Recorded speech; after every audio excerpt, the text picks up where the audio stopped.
शेलार साहेब आणि मान्यवर सर्वांना माझा नमस्कार.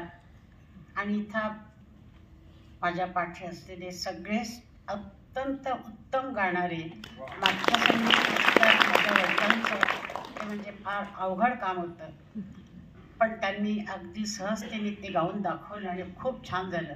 सुरामी मंदिरे तर खूपच छान झालं.